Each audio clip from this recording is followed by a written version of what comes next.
What is the internet? The internet is like a popular thing. Some satellites up there. I picture in my head with like waves of internet going to the phone. Somebody told me a cloud once. The internet is a lot like plumbing. It's always moving. Most people don't have any idea where the internet came from, and it doesn't matter. They don't need to. It's sort of like asking who invented the ballpoint pen or the flush toilet or, the zipper. These are all things we just use every day, and we don't even think about the fact that one day somebody invented them. So the internet is just like that. Many, many years ago, in the early 1970s, my partner Bob Kahn and I began working on the design of what we now call the internet.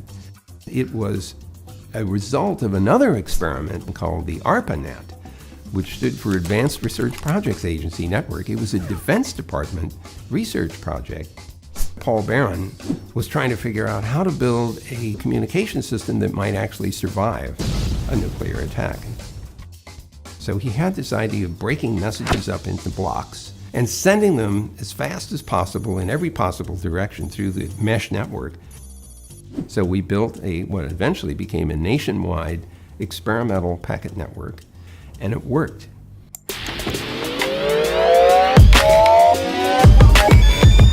Is anybody in charge of the internet? The government controls it. Elves, obviously elves. The people who control the Wi-Fi, because then no Wi-Fi, no internet. T-Mobile, Xfinity, Bill Gates. Bill Gates. Bill Gates. Right? The honest answer is, well, nobody, and maybe another answer is everybody.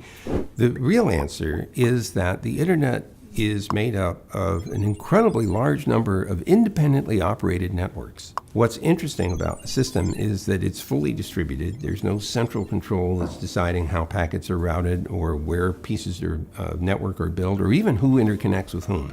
These are all business decisions that are made independently by the operators. They are all motivated to assure that there is end-to-end connectivity of every part of the network, because the utility of the net is that any device can communicate with any other device, just like you want to be able to make phone calls to any other telephone in the world. There's nothing like this that has ever been built before. The idea that what you know might be useful to somebody else, or vice versa, is a very powerful motivator for sharing information. By the way, that's how science gets done. People share information. So this is an opportunity for people to think up new applications, maybe program them as apps on a mobile phone, maybe become part of the continued growth of the infrastructure of the network to bring it to people that don't have access to it yet, or just make use of it on a day-to-day basis. You can't escape from contact with the internet, so why not get to know it and use it?